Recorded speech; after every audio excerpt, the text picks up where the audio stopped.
UFC has reached a $335 million settlement with former fighters in a pair of antitrust lawsuits.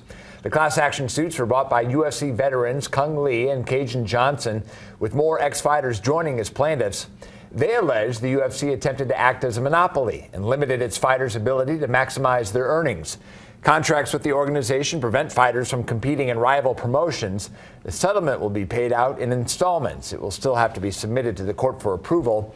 In a statement, the UFC says they were glad to bring the case to an end in a way that benefits everyone involved.